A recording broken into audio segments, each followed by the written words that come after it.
this video.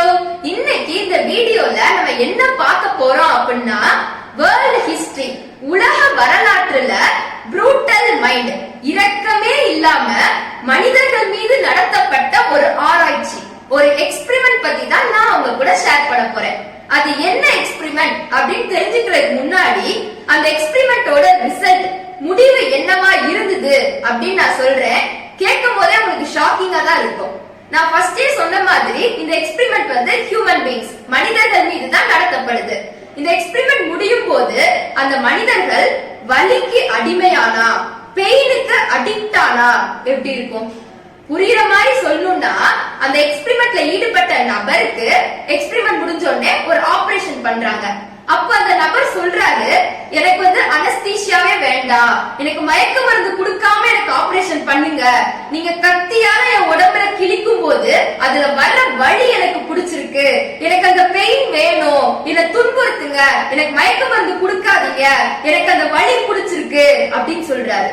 அது மட்டும் இல்லாம மனிதர்களா இருந்தவங்க அந்த எக்ஸ்பெரிமெண்ட் முடியும் போது கொஞ்சம் கொஞ்சமா ஈவில், அனிமல், மான்ஸ்டர் இதுதான் இல்ல, மனிதர்களா இருந்தவங்க அந்த எக்ஸ்பெரிமெண்ட் முடிவுல கொஞ்சம் கொஞ்சமா கொடூரமா வேற ஒரு இதா மாற ஆரம்பிக்கிறாங்க. அப்படி அது என்ன எக்ஸ்பெரிமெண்ட் வாங்க தெரிஞ்சுக்கலாம். Russian sleep experiment. இத பத்தி சொல்லணும்னா 1940s அந்த காலகட்டம் நமக்கு தெரியும்ல, செகண்ட் வேர்ல்டு வார், இரண்டாம் உலக போர் 1939ல இருந்து 1945 வரை நடந்தது.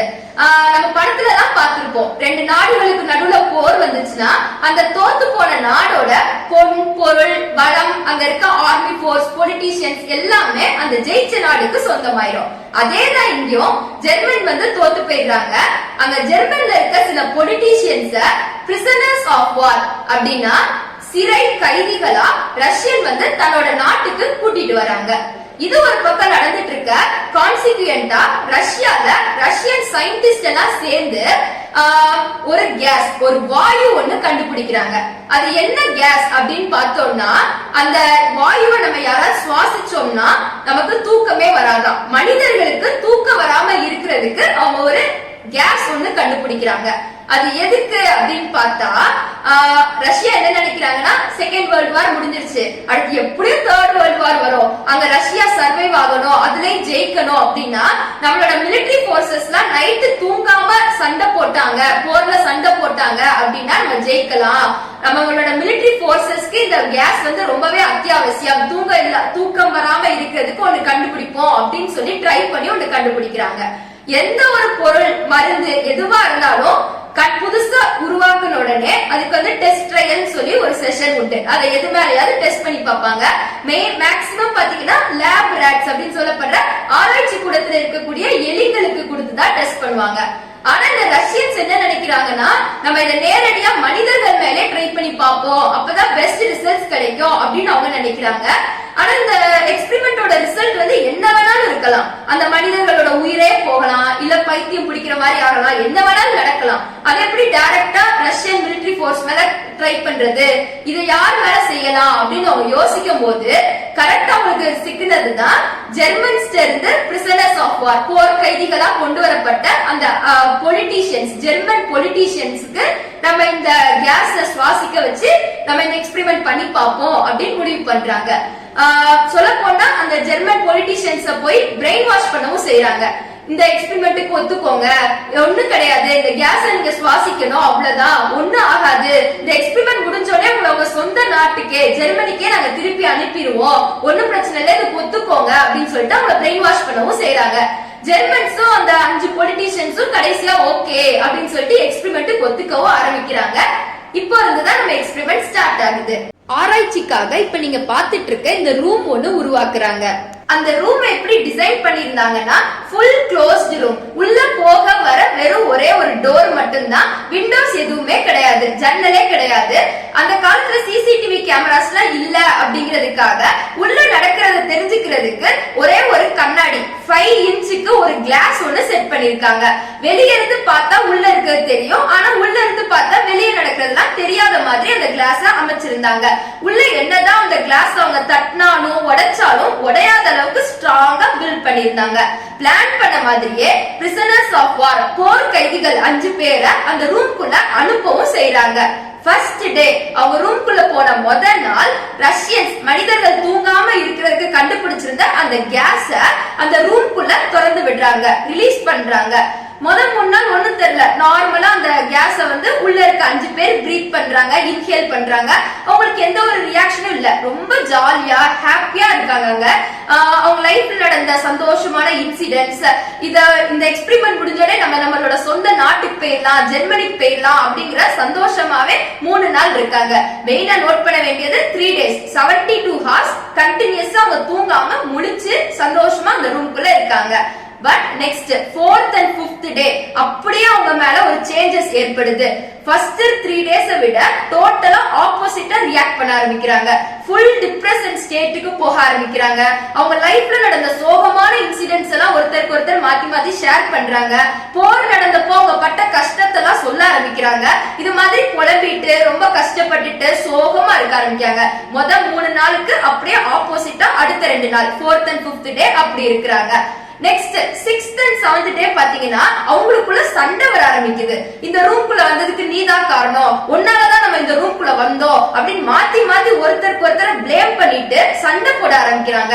வெறும் வாய் வார்த்தைய இல்லாம ஒருத்தருக்கு ஒருத்தர் அடிக்க, துன்புறுத்த, சண்டை ஒரு எக்ஸ்ட்ரீம் லெவலுக்கு போக ஆரம்பிக்குது.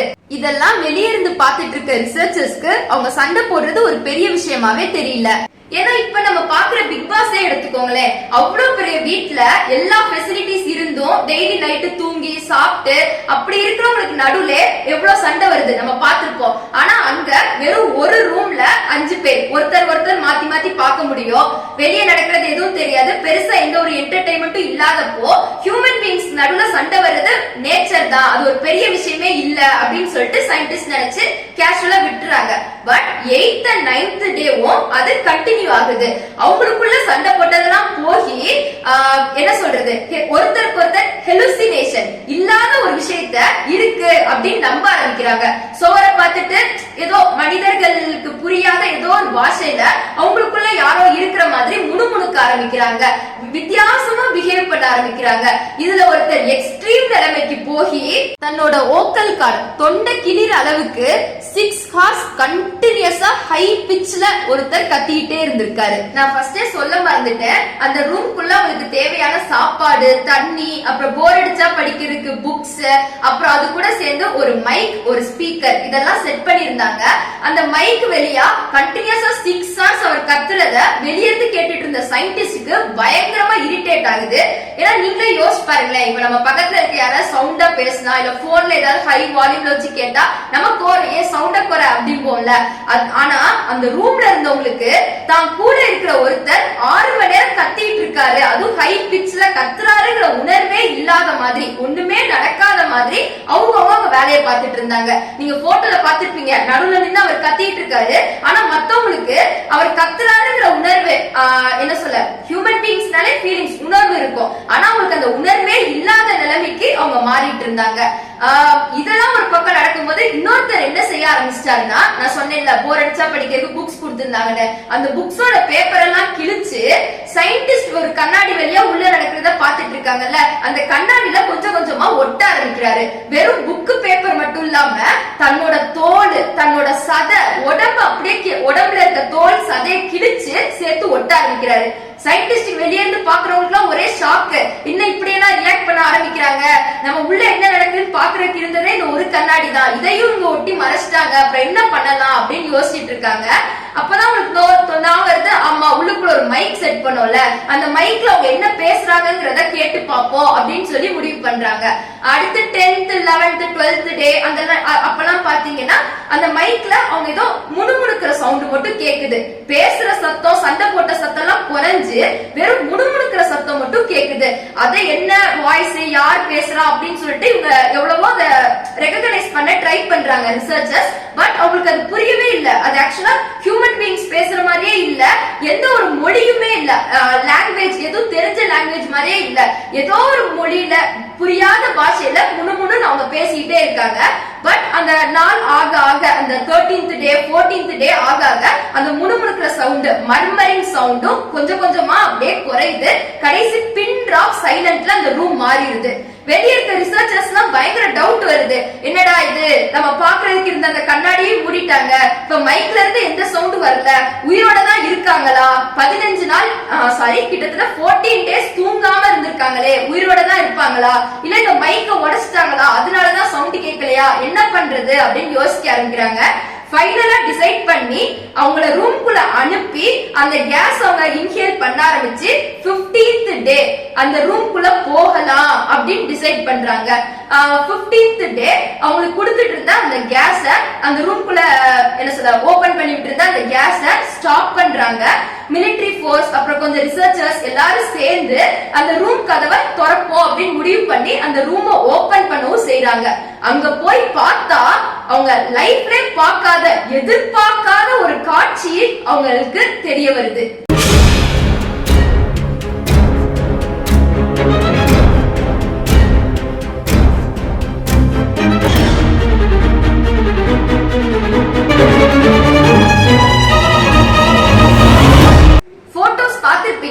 மனிதர்களா அந்த ரூம்குள்ள போனவங்க 15 நாள் நைட்டு தூங்காம இருந்தனால எப்படி மாறிட்டாங்க?